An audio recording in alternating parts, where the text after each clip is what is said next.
Animated Podcast.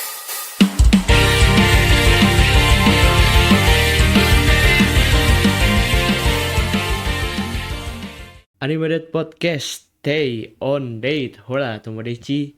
Selamat datang kembali di Animated Podcast. Kali ini kita ada di episode ke-8 ya. Masih bersama Admin Hasan dan juga ada rekan yang selalu hadir juga, yaitu ada Admin Nura. Halo Admin Nura. Yoi, Admin Nura di sini. Wah. Oke. Wes, ada apa tuh, Pak? Kok ada ciuman-ciuman gitu? Yoi, Bang. Jadi di episode kali ini kita bakal bahas apa nih? Kayaknya kita harus menghadirkan sesuatu yang baru lah ya. Itu. Apalagi kita berdua ya, gitu. Benar. Jadi kalau kita berdua ini kita tuh kayak pingin membedah-bedah gitu, karena kita tuh kayak pingin mengulik-ngulik gitu kan.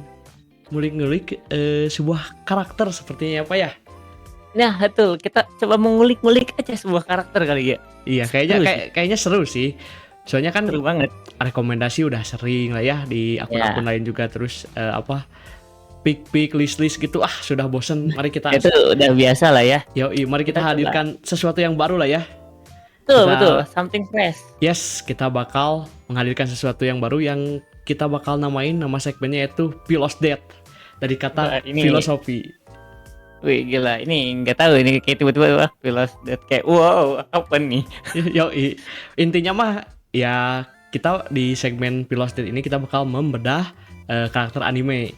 Baik dari itu latar belakangnya, terus karakter development, filosofi, dan yang paling penting ini kita jangan cuma nonton gitu-gitu aja, Pak. Yang paling penting dalam membedah karakter itu pelajaran apa yang kita bisa ambil dan coba kita terapin dalam kehidupan kita sehari-hari. Itu yang penting sih sebenarnya dari Philosophy. Kalau itu dia yang penting. Jadi nggak cuman sekedar ngebedah doang, tapi kalau udah ngebedah harus sembuh dong. Kan sudah dioperasi segala macam, harus sembuh, harus bisa menjadi lebih baik. Oke.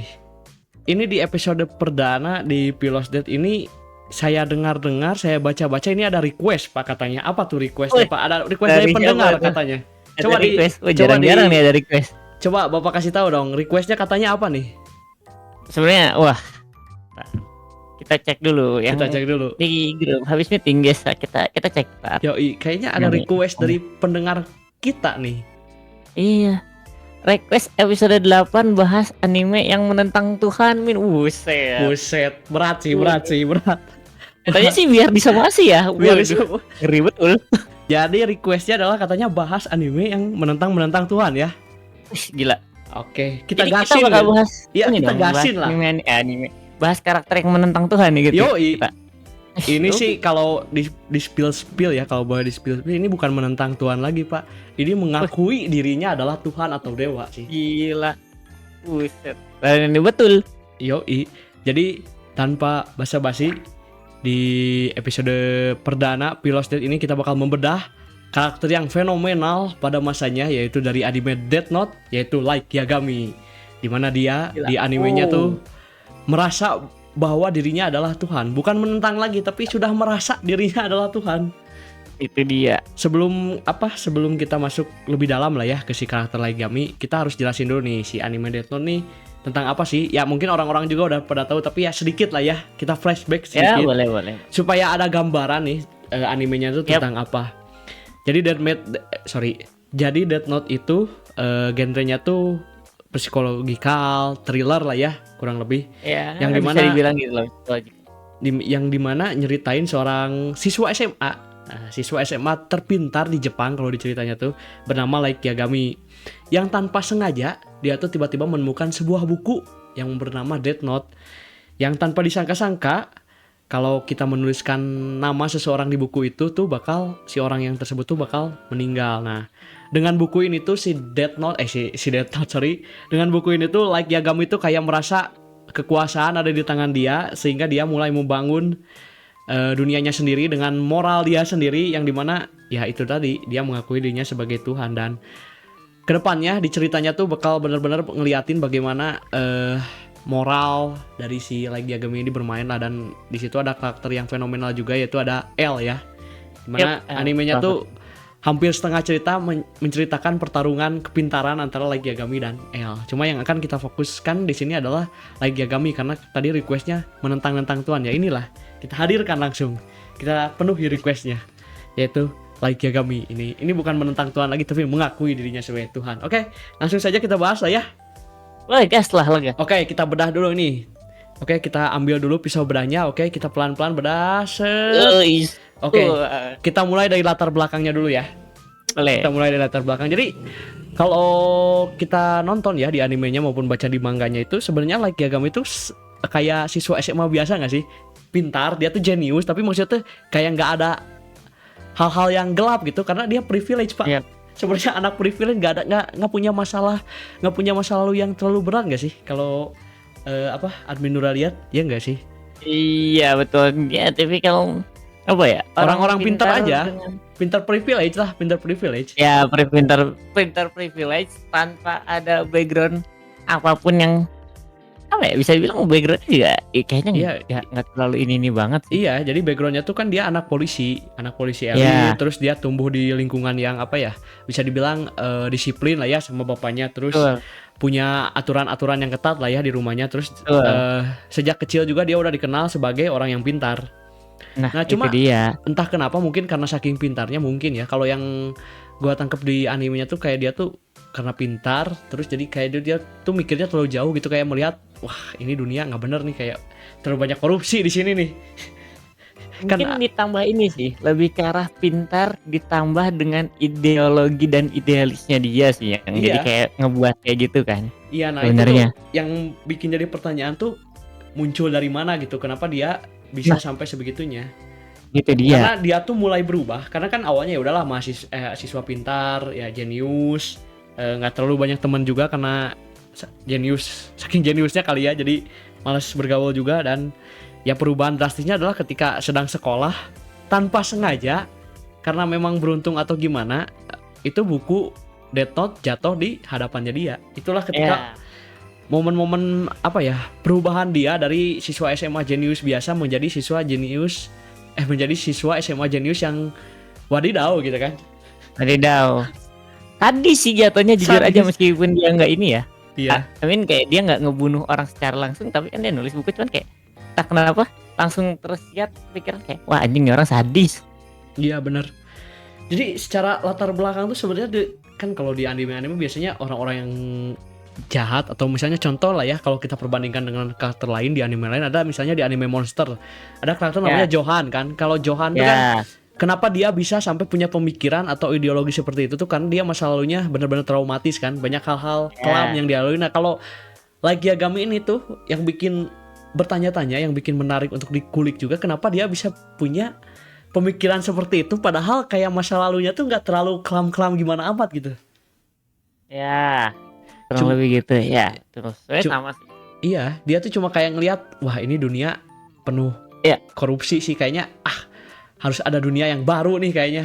Ya, mungkin nggak tahu kan kalau Yohan lebih jelas ya backgroundnya kenapa dia bisa kayak gitu kan. Kalau ini orang kayak ini apa sih, anak kepala apa senior polisi tiba-tiba begini. Bener. Jadi gimana ya? Itu tuh kalau dari dia tuh kayak dengan latar belakang yang kayak gitu, punya pemikiran gitu, yang perubahannya tuh ya dimulai ya, kalau kita bahas ke karakter developmentnya ya, perubahannya tuh dimulai ya ketika dia mendapatkan buku Death Note itulah ya. Ya, itu sangat banget. Dan kayaknya si Ryuknya juga emang pengen kayak gitu kan. Dia Ya, juga benar. emang kayaknya menarik nih kalau kita kasih ke orang yang cerdas banget nih. Iya, gitu, tapi bukunya. sebenarnya Ryuk juga kan gak bermaksud ke dia, kebetulan jatuhnya di depan dia gitu. Iya, sebenarnya iya. Nah, cuman cuman kan awalnya mau dia bener. Cuman si Light awalnya tuh kan kayak diambil lagi kan. bener, dan si Light tuh merasa bahwa itu tuh takdir yang membawa dia ke buku itu tuh, padahal enggak coy. Dia itu cuma jatuhnya kebetulan di situ. Ya, nggak salah. Merasa itu adalah takdir, terus ketika Ya mendapat kan? buku itu Lupa nih, ntar koreksi gue kalau ya. Kiri sempat mau ngambil lagi kan Death Iya. Note-nya dari si Light. Iya nggak sih? Lupa gue. Cuman ketika ya udahlah ya, ini orang kayaknya kayak Iya kan, si Ryuknya juga kayak apa, tertarik juga sama si Light Yagami. menarik kan, kata si Ryu katanya, oh ini menarik nih. Iya gitu. benar. Kan awalnya tuh Light Yagami ketika menerima buku itu tuh nggak tahu tuh harus apa. Cuma dia baca peraturannya dan akhirnya tuh dicobain tuh waktu yang adegan malam-malam itu, dan ternyata si berhasil ketabrak kan orang yang dia tulis tuh, dan disitulah pemikiran ideologisnya muncul. dia merasa memiliki power gitu ya, apalagi masih SMA gitu. Dia merasa memiliki power, dia merasa punya idealis yang tinggi, akhirnya dia merasa bahwa dunia itu harus dirubah gitu. Dia merasa dia punya moral di mana orang-orang jahat itu harus dihabiskan semua di muka bumi ya kan. Ya, betul. Itulah karakter development dari Light Yagami yang dari siswa jenius SMA biasa berubah menjadi seorang, ya bisa dibilang apa ya, psikopat enggak juga lah ya. Bisa dibilang punya moral versi dia sendiri lah ya. Bisa dibilang gitu lah Ya, ya. betul. Dia idealis gitu lah ya. Dan ketika dia memiliki kekuatan itulah, seiring berjalannya waktu gitu, dia merasa makin punya power, makin punya kekuasaan yang luar biasa. Disitulah dia merasa bahwa dirinya adalah Tuhan, Pak. Jadi Iya, merasa dia dirinya bahwa dewa. dia yang bisa merubah dunia gitu kan. Ya, sebenarnya gue setuju. Itu dia tuh ngerasa apa ya? Ngerasa dirinya tuh benar-benar punya power. Powernya tuh bahkan bisa ngebunuh orang gitu. Iya. Yang dia pengen gitu. Itu Yang dia sebenarnya. pengen. Makanya dia ngerasa wah ini gua tuh dewa. Nah itu. Apa lu? Iya bener. Kayak awalnya tuh dia tuh pingin ngebasmi semua orang-orang jahat gitu ya, orang-orang yang korup, yang kriminal. Nah cuman lama-lama tuh seiring berjalannya waktu merasa dia dengan kekuatan yang sepower itu, yang kalau kita sering dengar ada gium populer gitu, power tends to corrupt, absolute power corrupt absolutely. Lah itulah terjadi pada Light Yagami, di mana dia mulai menetapkan aturan-aturan sendiri yang kadang-kadang nggak nyambung gitu. Jadi ya udah bikin aturan-aturan sendiri, pokoknya segimana dia yang mau dibunuh siapa lah, pokoknya mah gimana like lah pokoknya mah. Gimana lagi? Soalnya aturannya kan mulai aneh-aneh tuh. Ya. Awalnya benar kan, awal-awal benar lah dia pengen ngebunuh kriminal. Cuman semenjak udah ketemu L, terus juga ada pertarungan lah ya, banyak pertarungan psikologis gitu. Psikologis si Light berubah lagi tuh. Jadi dia bikin aturan-aturan sendiri yang jadi ngebunuh orang-orang yang kadang nggak jahat juga ya kan? Ya, tapi lebih ke arah ngeganggu ambisinya dia. Ya, jadi ngebunuh orang-orang yang ngeganggu ambisinya dia. Dan kalau kita tahu juga perubahan karakternya juga ketika bertemu dengan ini juga yang menarik juga ketika momen pertemuan dengan sesama pemilik Death Note, Pak. Itulah jiwa-jiwa manipulatif dia keluar, Pak. Bagaimana dia mempengaruhi Misa Amane. Terus juga dia perubahan yang terjadi pada diri dia tuh dengan kekuatannya dia tuh mulai memanipulatifkan bahkan ke orang-orang terdekatnya karena merasa ambisi dia, atau lebih tepatnya kita bisa bedah di sini adalah ego dia, Pak, ternyata yang terlalu tinggi ya nggak sih? Ya, sebenarnya ya ambisi itu terlahir dari ego sih sebenarnya. Jadi yang berawal dari idealis, lama-lama kalau kita nonton di animenya perubahan karakter terjadi karena egonya yang tinggi lah ya. Karena dia dengan power sekuat itu, anak SMA punya power sekuat itu, terus bener-bener kejadian gitu, terus ada yang nyenggol gitu kan, sama si L disenggol sedikit kayak kena gitu si Light Yagami itu, kayak gua sebagai tuan ada yang nyenggol nih, ada yang berani ngelawan nih sebagai tuan, kok bisa ketahuan. Bocil ini ya, bocil tantrum. Asli bocil tantrum, tiba-tiba karena merasa dirinya tuh Tuhan, terus kayak ada yang ngalahin, lah disitulah dia mulai semakin gila kan. Ya. Kayak semakin berjalannya waktu semakin mengerikan gak sih? Gak tau, pokoknya kalau disebutin sebenarnya jujur aja ya, kalau ditanya salah satu anime cringe sebenarnya Death Note. Jadi banyak anehnya sebenarnya, apalagi kan MC-nya anak SMA tantrum mana ya guys. Ya, tantrum itu. Soalnya egonya kesenggol, Pak. Iya, ego. Ya sebenarnya kalau sebenarnya ya orang-orang tuh kalau egonya disenggol dia pasti ngamuk. Sebenarnya jujur aja.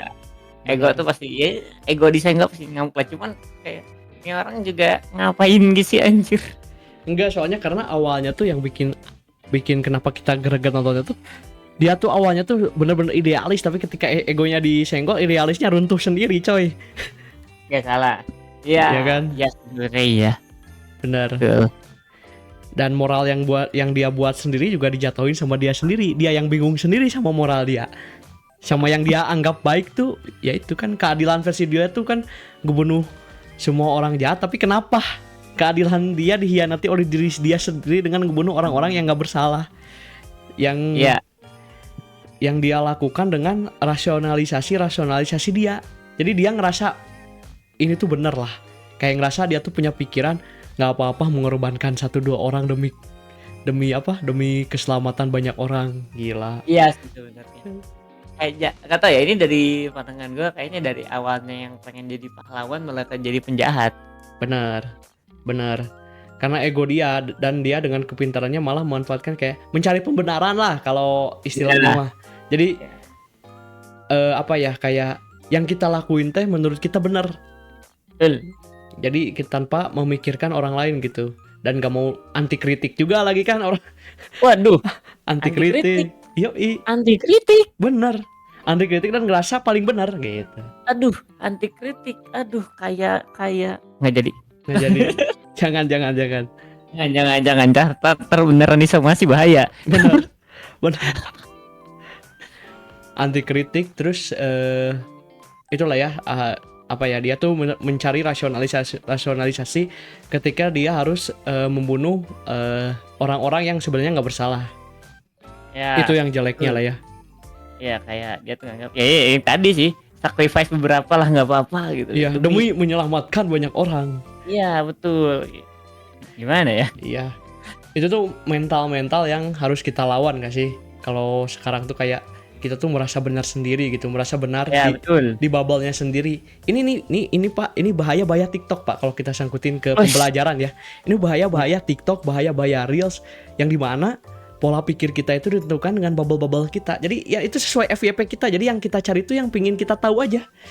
Yang pingin kita apa ya, yang sesuatu yang benar tapi nggak cocok sama kita ya kita tolak, bahkan kita nggak terima informasinya karena ada FYP-an ini Pak. Standarisasi TikTok ya. Jadi kita tuh cuma mau nyari apa yang kita pingin tahu. Jadi kita cuma pingin dengerin apa yang pingin kita dengar, kita pingin lihat apa yang pingin kita lihat tanpa kita tahu apa yang sebenarnya baik gitu. Jadi kita maunya ini ya udah kita nontonnya ini. Itulah yang terjadi pada Like Yagami Pak. Ya dia maunya ngebunuh itu ya udah dianggap ya itu yang benar.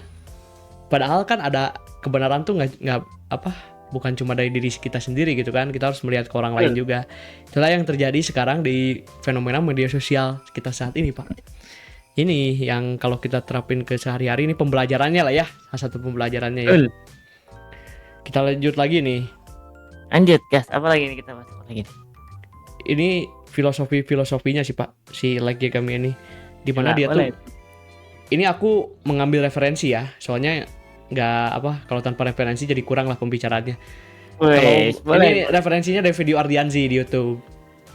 Di video Ardianzi yang dimana dia tuh punya punya pemikiran bahwasannya kalau di namanya tuh, kalau kata Ardianzi itu utilitarianisme katanya Pak. Yang dimana dia tuh percaya bahwa menciptakan dunia tanpa kejahatan demi kebahagiaan banyak orang. Ya itu tadi, dia berani dia tuh berkorban 1-2 orang nggak apa-apa, yang penting banyak orang yang terselamatkan gitu kan. Nah ini kalau di dunia pertokusatsuan diketawain sih Pak, soalnya pasti diselamatkan semuanya, tidak perlu berkorban. Iya, itu dia. Wih gila. Paling pahlawan ya anjir. Iya, kalau pahlawan tuh kan enggak, saya bingung nih. Dia kan mengaku Tuhan, mengaku dewa. Ya kalau dewa selamatkan semua, kenapa harus pilih-pilih? Iya, nah itu. Kenapa harus pilih-pilih? Itu dia, mindsetnya harus dirubah ya. Mindsetnya harus dirubah. Jangan sampai kayak gitu, kita sacrifice 1-2 orang nggak apa-apa yang penting. Jangan boy, semuanya. Kalau bisa kita selamatin semuanya. Betul. Itulah prajurit. Kita harus menjadi prajurit dengan mental kuga. Mental gitu dia. Kok jadi keteku anjir. Jangan mental seperti Like Yagami ini nih. Bahaya ini. Bahaya. Jangan ditiru ya adik-adik. Iya. Karena sebenarnya sifat-sifat kayak gitu tuh jauh dari sifat Rasul. Waduh, jauh itu. Aduh, nggak benar itu. Bener. Masa spoiler alert, masa mengorbankan bapak sendiri? Oh iya, itu paling parah tuh. Itu paling parah ya, itu. Dia tuh nganggap bapaknya sendiri alat loh. Iya. Itulah. Saking apa tadi? Powernya gitu, dia tuh karena powernya yang terlalu besar sih, jadi kayak ngerasa itulah kayak perubahan.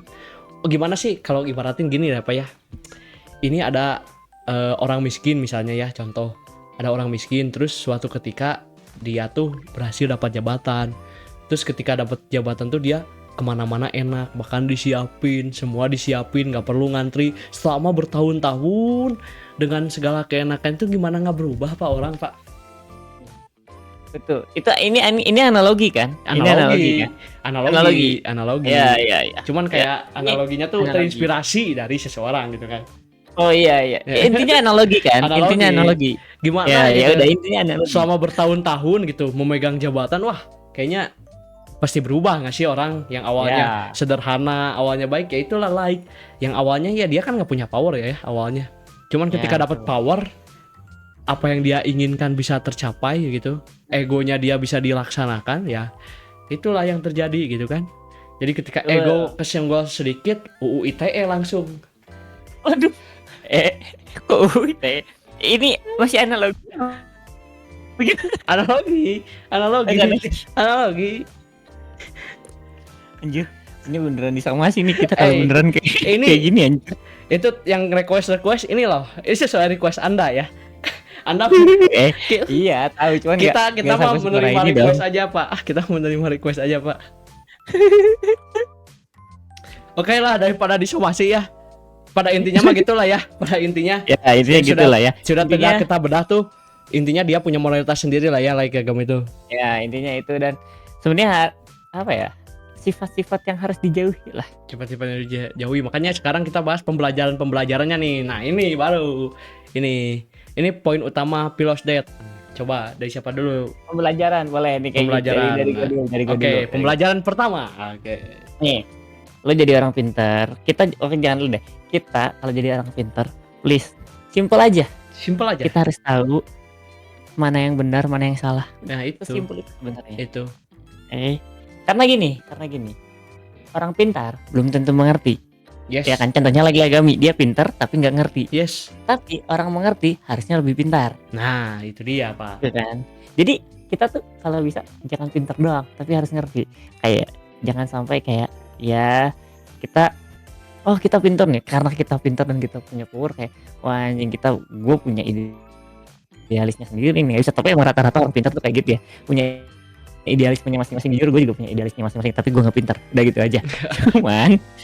cuman ya itu apa ya, maksud gue dulu sempat dikasih tahu sama guru gue gini, ilmu ketika dilakukan ketika ke sesuatu yang baik, dia akan tetap baik.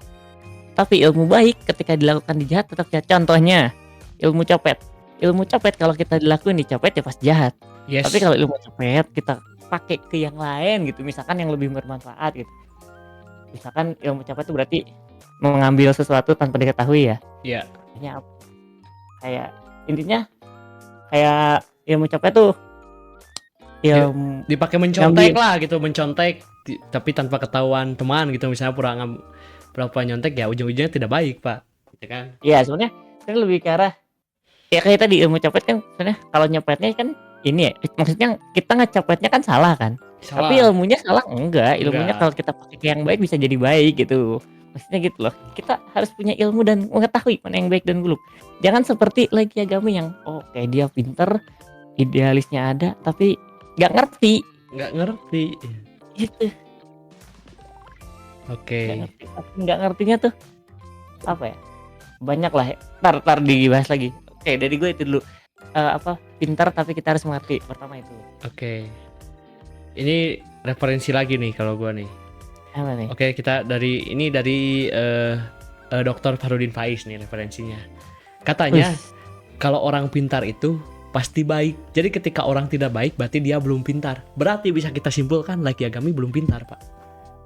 Betul. Karena dia pintar menurut dia kan. Pintar menurut dia. Karena ketika dia melakukan pembunuhan terhadap orang-orang yang tidak bersalah, termasuk ke keluarga dekatnya, dia melakukan rasionalisasi versi dia.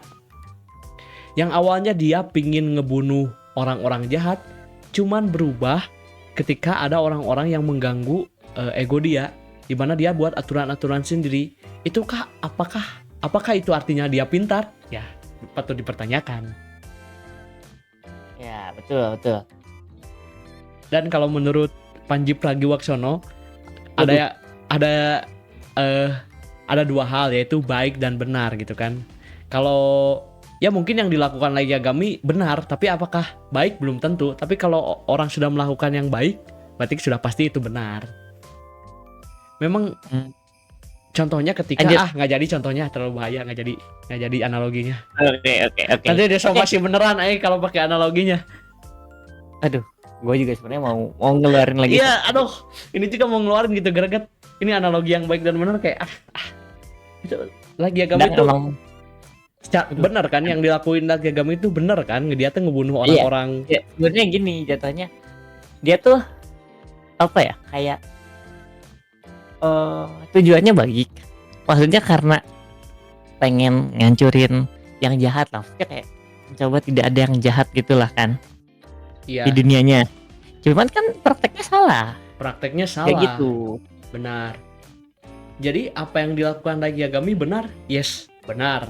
Tapi apa yang dilakukan Light Yagami baik? Nah, itu jadi pertanyaan soalnya. Ya, tujuannya benar, tapi prakteknya salah. Prakteknya salah, soalnya ya itu tadi, dia nyari-nyari aturan sendiri. Dia buat aturan sendiri buat membenarkan apa yang dia lakukan ketika membunuh orang-orang yang tidak bersalah, terutama orang-orang terdekatnya dia. Gitu. Betul. Ada lagi pembelajarannya, Nura? Ada. Seperti gua tuh ada beberapa. Oke. Pertama, karena kita tadi nyambungin ego, ya kan? Yes. Tentu jangan egois. Jangan Dan yang egois. lebih penting adalah gua tadi searching terkait ini, namanya megalomania. Apa tuh? Intinya tuh gue nggak tahu, ngerasa kayak si Akira juga, siapa, si Light Yagami. Yes. Ini tuh dia tuh punya penyakit megalomania. Itu tuh gangguan jiwa yang menyebabkan seseorang memiliki keyakinan berlebihan tentang dirinya sendiri.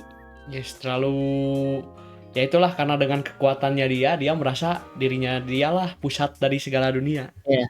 Mungkin bahasa yang udah dicernanya adalah obsesi kekuasaan kepada diri sendiri. Yes. Itu dia. Gila. Jadi iya, jadi gini contohnya, ketika gua masih contoh di animenya deh. Dia kan ketika maksudnya dia pernah ngeremehin orang lain kan, banyak, bahkan si L juga pernah kan. Karena dia pede banget. Pede banget ya. Nggak akan ketahuan. Gua tuh lebih dari lu gitu. Yes. Contohnya. Terus ya menghalalkan segala cara. Yes. Ya kayak ngebunuh siapapun, ngorbanin siapapun, even dia nggak tahu apa-apa, nggak salah apa-apa, ya kan? Yes, benar banget. Ya paling ya sebenarnya yang paling kerasa jelas sih dia yang bilang apa, dia ini adalah dewa di dunia barunya kan. Yes. Ya itu udah terlalu obvious banget lah. Yes. Kelihatan banget. Itu terlalu sombong sih. Ketika Light Yagami bilang bahwa dirinya adalah dewa di dunia yang baru, itu adalah awal kehancurannya dia, karena dengan kesombongannya dia merasa sempurna terus berhak menentukan hidup dan mati seseorang. Itulah awal dari kehancurannya, karena dia sombong dan akhirnya dia kalah oleh kesombongan sendiri. Karena dia terlalu percaya diri, mulai meremehkan lawan-lawannya. Dia mulai